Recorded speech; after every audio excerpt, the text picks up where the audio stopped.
Hello guys, कैसे हैं आप लोग। Welcome back to my channel. आज की इस वीडियो में मैं आपको Doraemon Nobita's Earth Symphony movie का एक्सप्लेनेशन देने वाला हूं। उससे पहले गाइस, आप मेरे चैनल को सब्सक्राइब कर देना और इस वीडियो को भी लाइक कर देना। So let's start the explanation.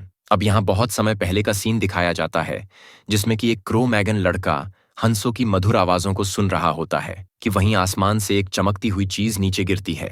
ये चीज जंगल में जाके गिरती है और यह लड़का और अन्य लोग इसका पता करने वहां जाते हैं और पाते हैं कि इस चीज के अंदर एक सोता हुआ बच्चा है। अब प्रेजेंट टाइम में ये स्कूल के बच्चे ऑन्टोम म्यूजिक फेस्टिवल के लिए यह रिकॉर्डर बजाने की प्रैक्टिस कर रहे होते हैं और नोबिता ये रिकॉर्डर बजा नहीं पा रहा होता, जिसकी वजह से पूरी क्लास उसका मजाक उड़ाने लगती है। अब इन लोग की म्यूजिक टीचर दुनिया के सबसे पुराने म्यूजिकल इंस्ट्रूमेंट के बारे में बताती है, उससे रिलेटेड कुछ फैक्ट्स बताती है और ये भी बताती है कि जो रिकॉर्डर वो लोग बजा रहे हैं वो इसी से इवॉल्व हुआ है। अब ये टीचर बच्चों से कहती है कि तुम लोग ऑटम कंसर्ट के लिए जम के मेहनत करना। स्कूल की छुट्टी हो जाती है, इंसेक्ट्स मधुर आवाज निकाल रहे होते हैं, ये बुढ़े दादाजी रेडियो सुन रहे होते हैं, ये लड़की अपने घर में पियानो बजा रही होती है, ये बच्चा रो रहा होता है और उसकी मम्मी उसे लोरी सुनाकर शांत कर रही होती है और जो पीछे साइकिल पर बंधा जा रहा होता है वो विस्लिंग कर रहा होता है। शिजुका और नोबिता साथ में घर जा रहे होते हैं क्योंकि नोबिता को रिकॉर्डर बजाना नहीं आता। इस वजह से जियान और सुनियो उसका मजाक उड़ाने लगते हैं। नोबिता उनसे गुस्से में बताता है कि वो कान से भी रिकॉर्डर बजा सकता है अगर वो थोड़ी प्रैक्टिस करें तो। ये सब सुनकर जियान, सुनियो और शिजुका हंसने लगते हैं। अब जियान और सुनियो वहां से चले जाते हैं। शिजुका नोबिता का मनोबल बढ़ाते हुए कहती है कि अगर वो थोड़ी प्रैक्टिस करे तो वो भी रिकॉर्डर बजा सकता है। नोबिता अपने घर आ जाता है और उसकी मम्मी उसका स्वागत करती है और अपना फेवरेट टेलीविजन प्रोग्राम देखने लगती हैं। डोरेमोन अपने रूम में होता है, उसके सामने कई सारे डोरा केक होते हैं। वो उन्हें खाने ही वाला होता है कि वहां पे नोबिता आ जाता है। नोबिता डोरेमोन से एक मदद मांगता है, लेकिन डोरेमोन अपने डोरा केक्स नोबिता से छिपाने लगता है। नोबिता उससे पूछता है कि तुम क्या छिपा रहे हो, और वो फाइनली पता कर लेता है कि डोरेमोन इतने सारे डोरा केक्स उससे छिपा रहा था। नोबिता को डोरेमोन की सीक्रेट डायरी भी मिल जाती है। ये डोरेमोन का एक गैजेट होता है। डोरेमोन बताता है कि ये एक एडवांस डायरी है और जैसा तुम इसमें लिखोगे वैसा होगा। तब हमेशा की तरह डोरेमोन नोबिता से कहता है कि ये डायरी बहुत ही मुश्किल है यूज करना, इसलिए डायरी मैं तुम्हें नहीं दूंगा। नोबिता डोरेमोन से कहता है कि तुम्हारे पीछे एक चूहा है, जिससे कि डोरेमोन डर जाता है और टेबल के नीचे छिप जाता है। अब इतनी देर में नोबिता ने कुछ तो खुराफाती की होती है। नोबिता डोरेमोन से कहता है कि कोई चूहा नहीं था, शायद मुझसे कोई गलती हो गई थी, और वो उसे अब रूम से बाहर भेज देता है। डोरेमोन नोबिता से कहता है कि बाय द वे तुम्हें मेरी कोई हेल्प चाहिए थी ना। तो नोबिता कहता है नहीं नहीं, कोई हेल्प नहीं चाहिए थी, सब कुछ सॉल्व हो चुका है। अब डोरेमोन के वहां से चले जाने पर हमें दिखाया जाता है कि नोबिता के पास एडवांस डायरी है, उसने अपने पास छिपा रखी थी और उसने कोई और अनऑर्डिनरी डायरी डोरेमोन को दे दी है। अब नोबिता बहुत खुशी खुशी इस डायरी का इस्तेमाल करने लगता है। अब रात हो चुकी होती है और दिखाया जाता है कि नोबिता के स्कूल की छत पे कुछ ग्लो कर रहा होता है और इस छोटी लड़की को भी दिखाया जाता है जिसके हाथ में एक पिक्चर बुक होती है। और सडन 12 बजता है और जो हंस होती हैं वो आवाज करना बंद कर देती हैं। अब नेक्स्ट मॉर्निंग नोबिता की मम्मी नोबिता को आवाज देकर उठाती है और यहाँ पे इनके घर का टीवी ऑन होता है जिसमें कि एक न्यूज दिखाई जा रही होती है कि स्पेस में कुछ बीज मिले हैं जो कि दूसरे ग्रह के हैं और रिसर्चर्स इस पर रिसर्च कर रहे हैं। अब नोबिता स्कूल के लिए निकल जाता है। इनकी म्यूजिक टीचर क्लास स्टार्ट ही करने वाली होती है कि नोबिता के टीचर आ जाते हैं और वो उस टीचर को बताते हैं कि कुछ इमरजेंसी आ गई है और आपको अपने घर वापस जाना पड़ेगा। और नोबिता के टीचर अब पूरी क्लास को बताते हैं कि तुम लोग का पहला पीरियड फ्री होगा। आपसे सारे बच्चे बहुत ज्यादा खुश हो जाते हैं और क्लास से बाहर जाने लगते हैं। यह सब नोबिता के ही कारण हो रहा था क्योंकि उसने डायरी में लिखा था आज कोई संगीत नहीं होगा। जियान बहुत ही परेशान लग रहा होता है और वो सुनियो को बताता है कि आज वो अपना एक गाना रिसाइट करने वाला था, लेकिन उसके दांत में बहुत बग्स हो गए हैं जिससे कि उसको दर्द हो रहा है। सुनियो कहता है अरे वाह, ये तो अच्छा हुआ, और जियान उसे पीट के वहां से चला जाता है। मीनवाइल डोरेमोन को ये रियलाइज हो जाता है कि नोबिता ने उसकी डायरी की अदला बदली कर दी है। नोबिता की मम्मी डोरेमोन को बुला के बताती है कि आज टीवी सही से काम नहीं कर रही है। डोरेमोन को कहीं ना कहीं लगता है कि ये सब शायद नोबिता ने ही किया होगा। वहीं दूसरी तरफ हमें दिखाया जाता है साइंटिस्ट को जो पत्थर मिला था वो लोग उस पर रिसर्च कर रहे होते हैं और उस पत्थर से कुछ जली जैसी चीज निकलती है और वो चलना शुरू कर देती है। शिजुका नोबिता को अपने घर इनवाइट करती है और उसे बताती है कि आज उसकी कोई पियानो क्लास नहीं है क्योंकि उसके टीचर वेकेशन पे गए हैं। अब गुस्से में डोरेमोन नोबिता के पास आ जाता है और उससे पूछता है कि क्यों उसने उसका गैजेट बिना पूछा यूज किया। डोरेमोन नोबिता को यह भी बताता है कि न केवल उसकी वजह से म्यूजिक की क्लासेस गायब हुई, बल्कि म्यूजिक पूरे दुनिया से ही गायब हो चुका है। नोबिता को इस बात की सीरियसनेस अभी पता नहीं चल रही होती। वो कहता है कि सब ठीक ही तो है, लेकिन यहाँ शहर में हमें दिखाया जाता है कि लोगों के साथ गड़बड़ियां हो रही होती हैं। ये लेडी पोयम गा के अपने बच्चे को शांत नहीं कर पा रही होती। ये साइकिल पे जो बंदा है विस्लिंग नहीं कर पाता और नीचे गिर जाता है। नर्सरी स्कूल के टीचर भी पियानो बजाने में असमर्थ रहती हैं। शहर के बाकी लोग भी ऐसी प्रॉब्लम्स फेस करने लगते हैं और वो सब इरिटेट होने लगते हैं। अब ये सब देख के नोबिता को रियलाइज होता है कि उससे कितनी बड़ी गलती हो गई है। वो डोरेमोन से सब चीजों को पहले जैसा करने को बोलता है और डोरेमोन अपनी डायरी का पेज फाड़ देता है, जिससे सब कुछ नॉर्मल हो जाता है। अब जियान को पता चलता है कि उसके दांत में एक मछली की हड्डी फंसी हुई थी। जियान खुश हो जाता है क्योंकि अब वो फिर से गाना गा सकता है। डोरेमोन और नोबिता अपने घर आ जाते हैं। डोरेमोन नोबिता से नाराज होता है। नोबिता की मम्मी डोरेमोन के लिए डोरा केक्स लाई होती हैं, जिससे कि वो खुश हो जाता है। मीनवाइल ये जो ब्लैक कलर की चीज होती है, ये लेबोरेटरी से एस्केप कर जाती है और हमें ये भी देखने को मिलता है कि ये जो ब्लैक कलर की जली जैसी चीज है, ये अपने आप के काफी सारे डुप्लीकेट भी बना सकती है। नोबिता की मम्मी को ये जो डोरेमोन का गैजेट है, ये जूतों के पास पड़ा हुआ दिखता है। अब शाम को नदी के किनारे नोबिता अपने रिकॉर्डर बजाने की प्रैक्टिस कर रहा होता है। इसी बीच उसे एक रहस्यमय लड़की दिखती है और यह लड़की किसी दूसरी भाषा में बोल रही होती है, जो कि नोबिता को समझ नहीं आ रही होती। वो नोबिता से रिकॉर्डर बजाने को कहती है और नोबिता रिकॉर्डर बजाने लगता है। उसकी इस बेसुर धुन को सुनकर वह हंसने लगती है, लेकिन वो स्टिल उसे बजाने को बोलती है। अब वो लड़की भी गाने लगती है। नोबिता उसकी मधुर आवाज को सुनकर प्रभावित हो जाता है और आसपास के जीव जंतु भी काफी ज्यादा खुश हो जाते हैं। अब नोबिता देखता है कि वो लड़की गायब हो चुकी है। नोबिता के पैर के पास से कुछ छोटे छोटे पार्टिकल्स उड़ के जाने लगते हैं। अब रात का टाइम होता है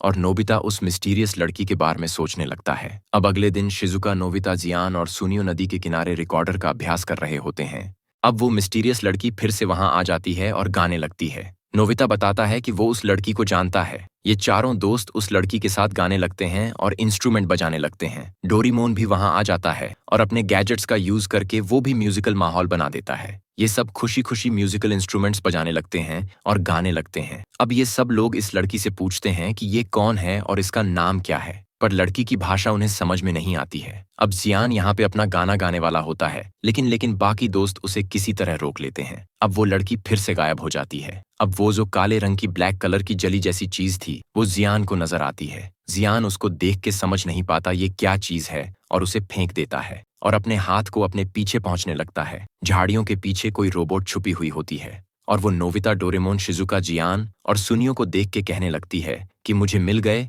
मुझे 5 वर्ड ओसो मिल गए। इसकी पिक्चर बुक में भी 5 वर्ड ओसो बने हुए होते हैं। वर्ड ओसो का मतलब हिंदी में होता है वो बंदा या बंदी, जो कि बहुत ही स्किलफुल और म्यूजिकल इंस्ट्रूमेंट बजा लेते हैं। डोरेमोन और नोबिता अपने घर वापस जा रहे होते हैं और नोबिता डोरेमोन से गैजेट मांगता है जो कि उससे रिकॉर्डर बजाने में हेल्प कर सके। डोरेमोन उससे कहता है कि ऐसा कोई गैजेट नहीं है और तुम्हें प्रैक्टिस करनी चाहिए। अब इन दोनों को एक लेटर मिलता है। इस लेटर में लिखा होता है, आज रात स्कूल के म्यूजिक रूम में हम तुम्हारा इंतजार करेंगे। अब ये बगल में सिंबल देख के नोबिता समझ जाता है कि इस लेटर को उस मिस्टीरियस लड़की ने ही भिजवाया है। ये लेटर जियान, सुनियो और शिजुका को भी मिला था। ये सभी दोस्त स्कूल के बाहर इकट्ठा होते हैं। अब वो लोग अपने स्कूल के म्यूजिक रूम में आ जाते हैं। पियानो के पास शिजुका को एक नोट मिलता है। उस नोट में पियानो बजाने को लिखा हुआ होता है। शिजुका पियानो बजाती है। म्यूजिक रूम के दरवाजे से एक रोशनी आने लगती है और एक मिस्टीरियस आवाज आती है जो कि उनसे कहने लगती है कि हमारी मदद करो, और उन्हें उस मिस्टीरियस लड़की के गाने की आवाज भी आ रही होती है। डोरेमोन, नोबिता, शिजुका और जियान उस दरवाजे से अंदर चले जाते हैं। सुनियो थोड़ा डर रहा होता है,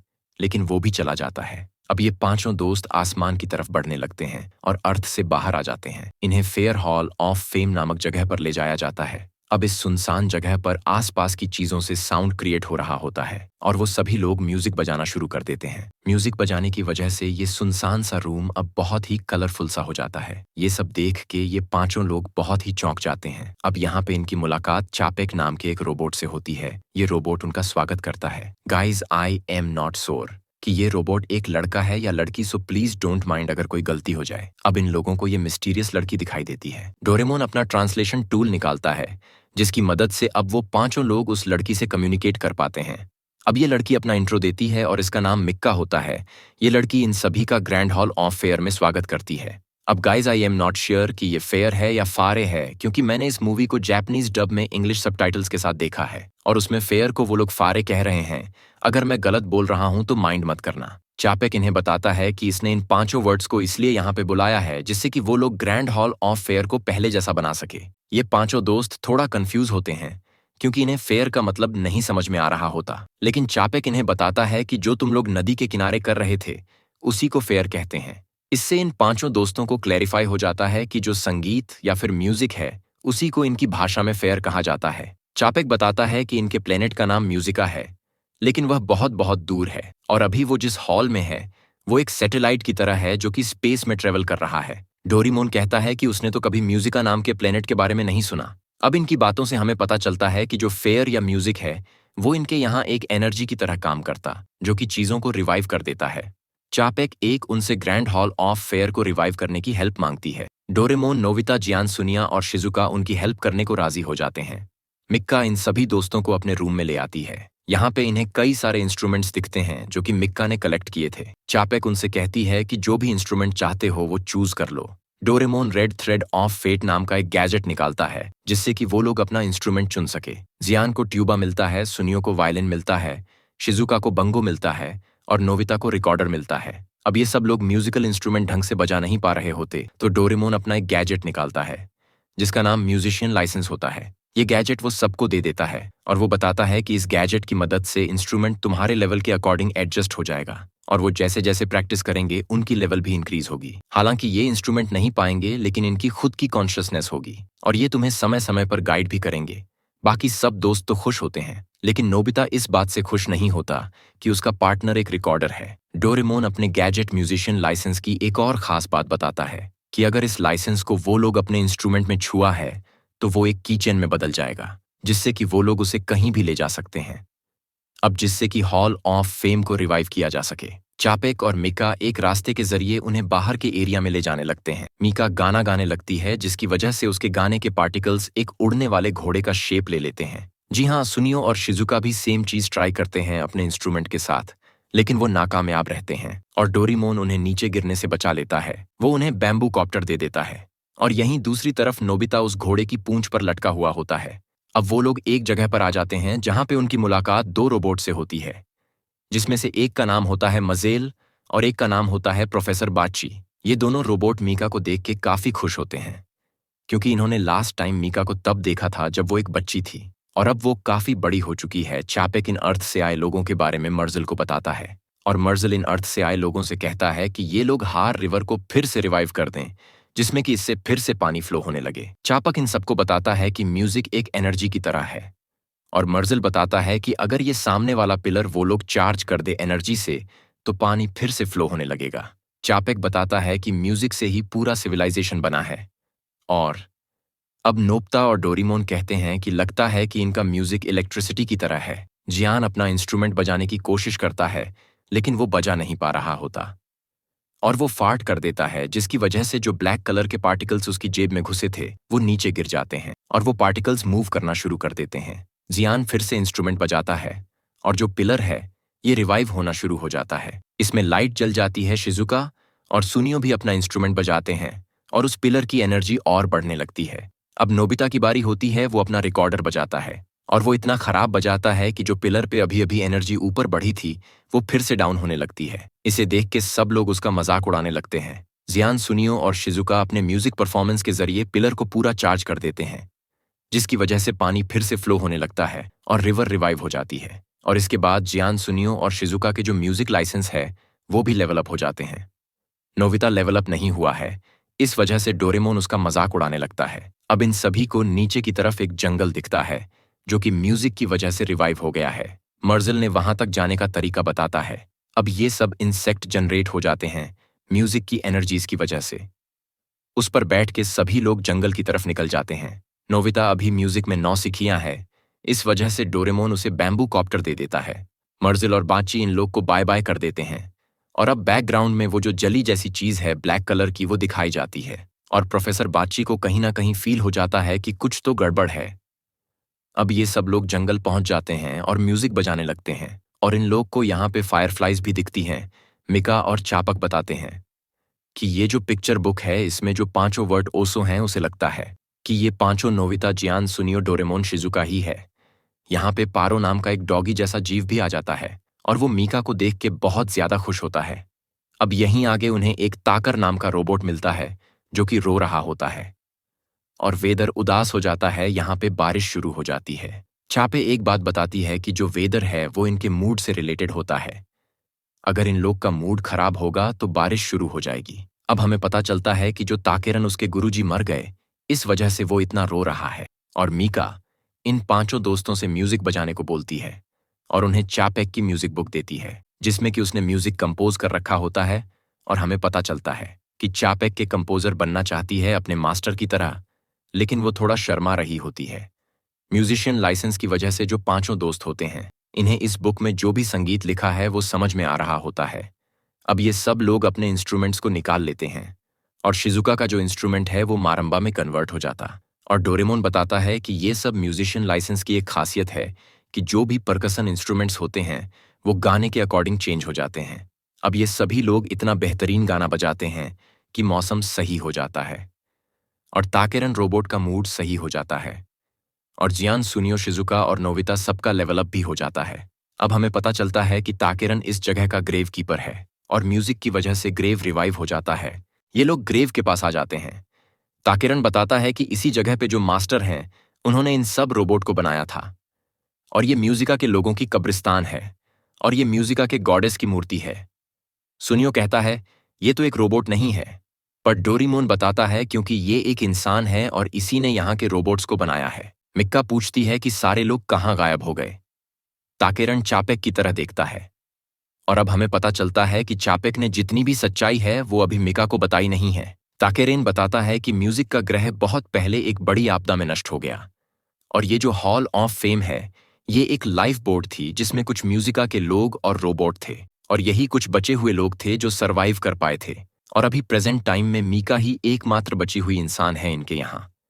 डोरेमोन उस डिजास्टर के बारे में पूछता है जिनकी वजह से इनका प्लेनेट डिस्ट्रॉय हुआ था और ताकेरन कहता है कि उसे इस बारे में नहीं पता, शायद मास्टर वेंटर को पता होगा। और अब मास्टर वेंटर को दिखाया जाता है जो कि एक छोटी सी लड़की को प्रोटेक्ट कर रहा है। ये छोटी सी लड़की एक पॉड में सोई हुई है और यह मीका ही है। मीका ये सब सच्चाई सुनती है लेकिन वो कहती है कि उसे सब पहले से पता था और वो बिल्कुल भी नहीं घबराती है और कहती है अभी जितने भी लोग बचे हुए हैं उन सबको हमें जगाना होगा। और अब ये सभी लोग बाकी की जगह एक्सप्लोर करने निकल जाते हैं और अब वो लोग एक टाउन आते हैं जो कि म्यूजिक की वजह से रिवाइव हो चुका है और अब वो जगमगा लगता है। वहाँ के लोग बहुत ही खुश होते हैं। वहाँ के लोग जियान, सुनियो, शिजुका, नोबिता और सबके साथ मिलकर गाना बजाने लगते हैं जिसकी वजह से ये इलाका और भी ज्यादा डेवलप होना शुरू हो जाता है और अब इनका म्यूजिकल परफॉर्मेंस खत्म हो जाता है। जियान और सुनियो एक फेयर फैक्ट्री के बाहर आ जाते हैं। यहाँ पे उन्हें वही जली जैसी ब्लैक ब्लैक चीज उस फैक्ट्री के अंदर जाती हुई दिखती है और वो लोग भी उसे फॉलो करते हैं। अब इस फैक्ट्री के अंदर आने के बाद उन्हें इस फैक्ट्री का कंडक्टर दिखता है जिसका नाम गोटेलाल होता है। यह इन दोनों को घुसपैठिया समझता है और इन दोनों को सबक सिखाने की कोशिश करता है। जियान और सुनियो किसी तरह उससे बचते हैं और अब जियान और सुनियो को ये जो काले रंग के जीव होते हैं इन्होंने इन दोनों को हर तरफ से घेर लिया होता है। जियान और सुनियो इस चीज को एक ऑक्टोपस जैसी चीज समझ रहे होते हैं। गोटेलाल बताता है कि एक नॉइज पोर है और वो इन काले रंग की चीज को जानता है। वो जियान और सुनियो को इंस्ट्रक्शन देता है कि वो लोग जल्दी से अपने म्यूजिक के इंस्ट्रूमेंट्स बजाएं क्योंकि ये जो काले रंग के जीव है वो म्यूजिक से डिस्ट्रॉय हो जाते हैं। जियान और सुनियो जब संगीत बजाते हैं तो उससे ये नॉइज स्पोर्ट्स मेल्ट हो जाते हैं, लेकिन इन नॉइज स्पोर ने भी हार नहीं मानी होती और ये बहुत बड़ा आकार ले लेते हैं और इन दोनों के पीछे पड़ जाते हैं। गोटेलाल जियान और सुनियो को फैक्ट्री से बाहर भेज देता है एक पाइप के जरिए और अब वो खुद उन काले जीव से निपटने लगता है, लेकिन नॉइज स्पोर्ट्स उसके ऊपर अटैक कर देते हैं। डोरेमोन, शिजुका, नोबिता जियान और सुनियो को ढूंढ रहे होते हैं कि वो लोग कहाँ चले गए। शिजुका बताती है कि उसे अपने घर वापस जाना है क्योंकि कल ही क्लोजिंग सेरेमनी है। डोरेमोन कहता है कि हाँ, उन्हें अब चलना चाहिए क्योंकि हॉल ऑफ फेम तो अब रिवाइव हो चुका है। लेकिन चापेक उन्हें बताता है कि हॉल ऑफ फेम अभी पूरी तरीके से रिवाइव नहीं हुआ है और अभी एक स्विच बचा है और उसके बारे में मास्टर कालूकलवा को पता है। और डोरेमोन पूछता है कि ये कालूकलवा कौन है और अब हमें पता चलता है कि कालूकलवा चापेक का टीचर है और इस हॉल का जनरल मैनेजर है। अब जियान और सुनियो पानी के जरिए बाहर आ जाते हैं। डोरेमोन, शिजुका और नोबिता उन्हें सही सलामत देख कर खुश होते हैं। डोरेमोन अपना एनीवेडोर निकालता है और वो लोग अब पृथ्वी पर वापस आ जाते हैं। अब नोबिता के टीचर पूरी क्लास को बता रहे होते हैं कि कल से समर वेकेशन चालू है। जियान, सुनियो और शिजुका और नोबिता तीनों लोग बहुत ही नींद में होते हैं और डोरेमोन अपने गैजेट की मदद से उन लोग की नींद भगा रहा होता है और वो खुद बहुत ही नींद में होता है। टीचर पूरी क्लास से कहते हैं कि तुम लोग अपनी वेकेशन में खूब मस्ती मजा करना और अपना हॉलिडे होमवर्क कंप्लीट करना मत भूलना। मीनवाइल चापेक और मिका टोक्यो को एक्सप्लोर कर रहे होते हैं और हमें दिखाया जाता है कि शहर में लोगों को परेशानी हो रही है क्योंकि म्यूजिक धीरे धीरे जा रहा है। डोरेमन नोबिता से समर वेकेशन होमवर्क करने को बोलता है और कहता है कि जब तक तुम अपना होमवर्क कंप्लीट कर नहीं लेते मम्मी तुम्हें कहीं नहीं जाने देंगी। लेकिन नोबिता बहुत ही आलस कर रहा होता है और डोरेमोन अपना चाबी वाला गैजेट नोबिता के ऊपर यूज करता है और नोबिता अपना होमवर्क झट से कंप्लीट कर लेता है। मिका और चापेक नोबिता को चेयर कर रहे होते हैं। रात का टाइम होता है। नोबिता फिर से डोरेमोन से रिक्वेस्ट करता है कि वो उसे गैजेट दे जिसकी वजह से वो रिकॉर्डर अच्छे से बजाने लगे, लेकिन डोरेमोन उससे कहता है कि उसे प्रैक्टिस करनी चाहिए। मीका और चापेक अब सो चुके होते हैं। आधी रात को नोबिता की नींद खुलती है और वो बाथरूम में जाकर रिकॉर्डर बजाने की प्रैक्टिस करने लगता है। रिकॉर्डर की धुन सुनकर डोरेमोन की भी नींद खुलती है और वो खुश हो जाता है कि नोबिता प्रैक्टिस कर रहा है। धुन की आवाज सुनते सुनते डोरेमोन सो जाता है। तभी खिड़की के रास्ते वो जो काले रंग का ऑक्टोपस जैसा जीव था वो नोबिता के रूम में आ जाता है और डोरेमोन के मुंह के अंदर घुस जाता है। और अगले दिन ये सभी लोग प्लेग्राउंड में मिलते हैं और डोरेमोन को अपनी तबीयत कुछ ठीक नहीं लग रही होता है और उसके गले में खराश होती है और हमें दिखाया जाता है कि डोरेमोन के मुंह के अंदर वही ऑक्टोपस जैसा जीव है। अब ये सभी लोग एनीवेडोर के थ्रू हॉल ऑफ फेयर वापस आ जाते हैं और इन लोग को सामने मास्टर वेंटर का टेम्पल दिखता है। अब वो लोग उस टेम्पल तक जा ही रहे होते हैं कि नोबिता को याद आता है कि वो अपना रिकॉर्डर लाना तो भूल ही गया है। अब क्योंकि वो लोग एनीवेडोर से काफी दूर आ चुके होते हैं तो डोरेमोन अपने गैजेट स्पेस टाइम चेंजर का यूज करता है और उसकी मदद से वो और नोबिता पिछले बीते हुए रात के टाइम में जाते हैं और नोबिता बाथरूम से अपने रिकॉर्डर को उठा लेता है। अब वो दोनों वापस आ जाते हैं। अब ये सभी लोग मेन श्राइन में आ जाते हैं। यहाँ पे उन्हें चापेक का गुरु कालू कलवा दिखाया जाता है कि कालू कलवा म्यूजिक लिख रहा था और वो शायद म्यूजिक लिखते लिखते खराब हो गया और काफी टाइम से ऐसे ही पड़ा हुआ है। चापेक कालू कलवा को देख के रोने लगता है, लेकिन डोरेमोन उसे शांत करता है और वो कालू कलवा की मरम्मत कर देता है। इनका कालू कलवा अब ठीक हो जाता है और इन सभी लोगों को धन्यवाद करता है। वो मीका को देख के काफी खुश होता है और मिक्का उससे पूछती है कि वो सच सच जानना चाहती है कि म्यूजिका प्लेनेट क्यों तबाह हो गया।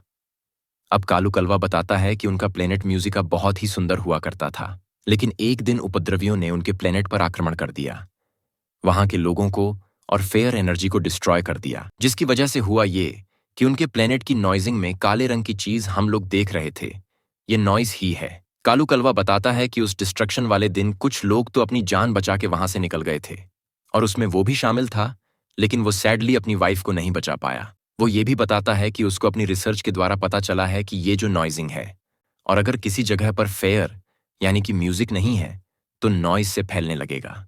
ये सब सुनकर डोरेमोन, नोबिता, जियान, सुनियो और शिजुका बहुत ही ज्यादा डर जाते हैं।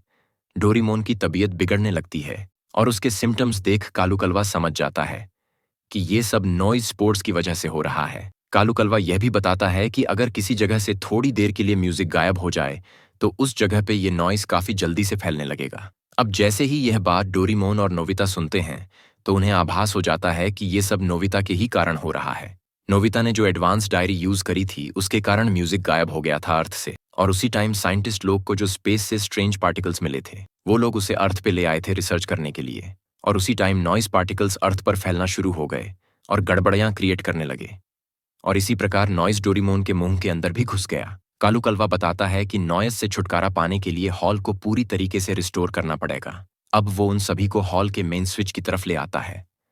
वो कहता है कि इसे ऑन करने के लिए तुम लोग को म्यूजिका बांसुरी की जरूरत है, और इस बांसुरी को सबसे आखिरी म्यूजिका वॉरियर जो कि मीका है वही बजा सकती है। इतने साल बीत चुके हैं और किसी को नहीं पता कि वो बांसुरी कहाँ पर है।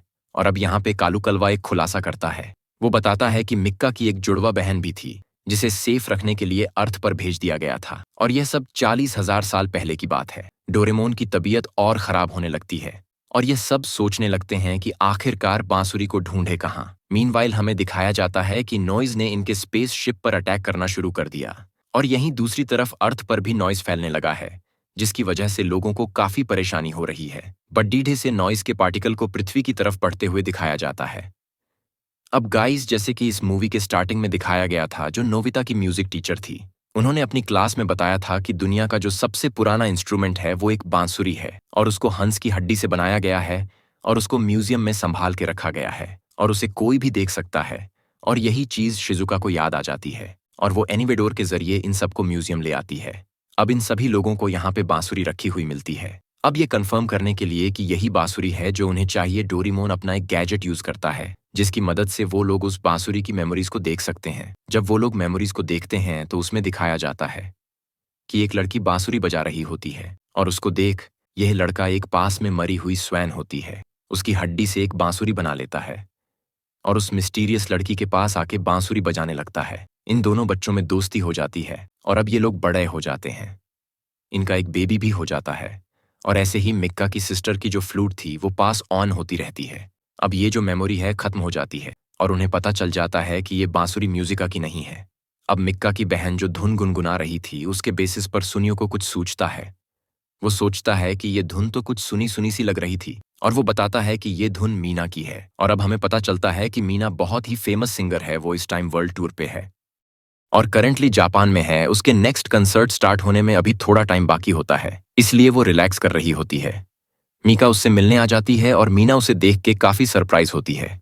मीना से कहती है कि वो एक बांसुरी को ढूंढ रही है और मीना के पास जो बांसुरी है वो मीका को दिखाती है। मीना उसे बताती है कि ये बांसुरी उसकी दादी ने उसे दी थी जब वो जर्मनी में थी। मीका उससे ये बांसुरी उधार पे मांगती है और मीना उसे अपना फैन समझ के ये बांसुरी खुशी खुशी दे देती है। मीका बांसुरी लेके डोरेमोन लोगों के पास आ जाती है। शिजुका कहती है कि विश्वास नहीं होता कि इतनी पॉपुलर सिंगर मीना म्यूजिका की वंशज है। अब डोरेमोन पूरी तरीके से काम करना बंद कर देता है। अब ये सभी लोग मैदान में इकट्ठा होते हैं डोरेमोन को सही करने के लिए। मीका अपनी म्यूजिका बांसुरी बजाती है लेकिन उस बांसुरी का एक एक पार्ट मिसिंग होता है। इसी वजह से डोरेमोन सही नहीं हो पा रहा होता। सुनियो कहता है कि नॉइज स्पोर्ट्स को म्यूजिक से हराया जा सकता है और शिजुका कहती है कि हम सबको साथ में म्यूजिक बजाना चाहिए। अब ये सारे लोग साथ में म्यूजिक बजाते हैं लेकिन क्योंकि हर कोई अपनी पसंद से बजाता है इसीलिए सामंजस्य टूट जाता है और सबके बीच में डिसएग्रीमेंट्स होने लगते हैं। जियान और सुनियो इस सारी चीजों के लिए नोबिता को ब्लेम करने लगते हैं।